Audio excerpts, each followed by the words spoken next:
John Coppinger joins us right now in Orlando. Hey, welcome to Sci-Fi Central. Thank you, that's great.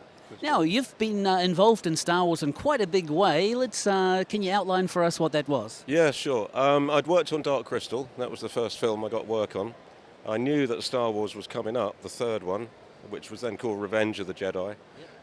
Stuart Freeborn was running the makeup department, so I got devious and put a letter in through his letterbox at the last minute so it'd be on top of the pile and try and persuade him to give me a job.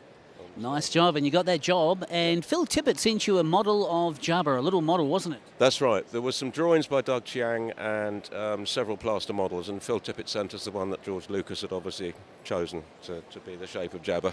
Now, as a sculptor, what sort of changes did you make to the drawing? Was it dead on, or did you have your own bit of creativity? No, that was the beauty of it in those days. It was quite a small plaster model, but it gave you a feeling of the character. And in fact, I argued with Stuart because he wanted round eyes. And I said, well, the model's got little oval eyes and that's going to look really good. So it just gave me a general guide. But I had, quite a lot of say in how the face was done and, details of the anatomy and so on. So, what is the hardest part of sculpting? in that case, just heaving, about 1.5 tons of clay around.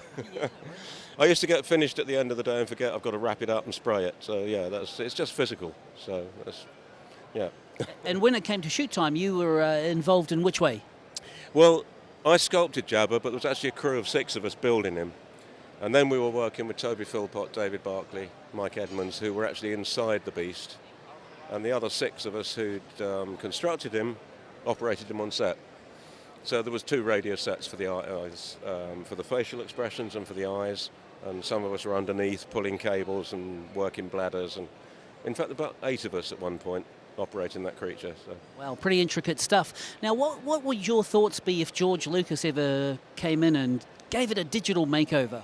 Well, that actually happened because I worked on Phantom Menace 15 years later, and as you know, the sequence of films, my fantasy was I could come back after 15 years and sculpt Jabba as a boy. But, of course, by then he's CGI, so... And pretty good CGI, too, for the Hutts that you see in Phantom Menace. And you also played a Wookiee, was it? Yes, that's right. I have to thank Peter Mayhew because he wouldn't come to England just for a day to do a Wookiee senator for the voting scene in Phantom Menace. So he's my favourite character, Wookiee. So I was actually 3 of them. Oh, wow, so tell us about your shooting process. How many days were you involved shooting as a Wookiee? It was actually only a day, but I had to be on standby for a couple of days.